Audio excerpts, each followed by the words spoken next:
High বন্ধুরা, কেমন আছো সবাই? আমি এখন এগ রোল বানাচ্ছি।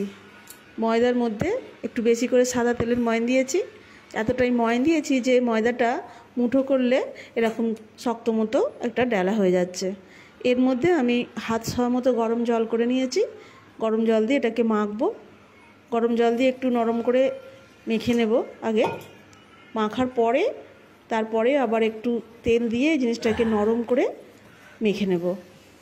আর লেচিগুলো একটু বড় বড় করব, রুটির থেকে, সাধারণ রুটি যেরকম হয় তার থেকে একটুখানি বড় বড় করব। মেখে 5-7 মিনিট রেখে দিলে ময়দাটা বেশ মোলায়েম মতো হয়ে যায়। তো আমি 5-7 মিনিট রেখে দিয়ে তারপরে ওটা বানিয়েছি।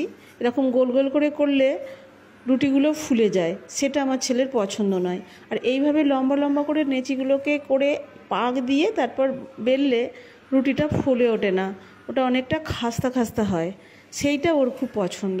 তো আমি সেই জন্যই এইভাবে বানাচ্ছি। এটা ও আগেই বলে দিয়েছে যে আমার এইভাবে বানিয়ে দিতে, ওর এটাই পছন্দ।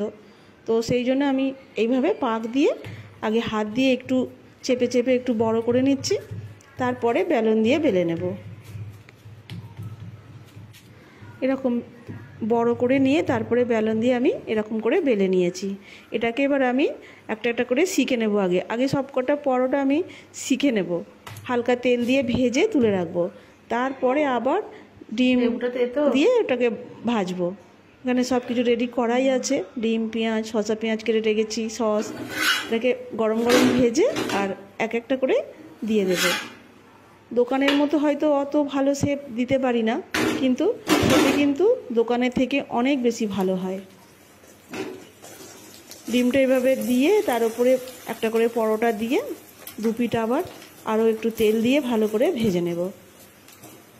গোল করে বেললে এইটা রুটিটা যখন আমি উল্টে দেব তখন রুটিটা ফুলে উঠতো, তো সেইটা আমার ছেলের পছন্দ নয়, সেই জন্য আমি ওইভাবে বানিয়েছি। আর এটা একটু বেশি খাস্তাও হয়, খেতেও ভালো লাগে। কোনো জিনিস যদি একবার বাড়িতে বানিয়ে খাওয়া হয় তখন সেটা বোঝা যায় যে দোকানের জিনিসটা কীরকম আর ঘরেরটা কতটা ভালো খেতে হয়। ঘরেই যা সস ছিল সেই সস দিয়েই বানিয়ে দিলাম, তাই যেন অপূর্ব খেতে। দোকানের মতো অত ভালো করে কাগজ দিয়ে মুড়তেও পারি না আমি, তো যেমন করে পারলাম মুড়ে দিয়েছি, তাতেই টেস্টটা ঠিক আছে। তো ঘরেরই খাবার, ছেলে বলল মোড়াটা কোনো ব্যাপার নয়, টেস্টটাই ব্যাপার। খেতে যখন ভালো হয়েছে মোড়াটা ঠিক না হলেও চলবে। তো ভালো কথা, ভালোই হলো, সবাই মিলে রাতে এগরোল খাওয়া হলো।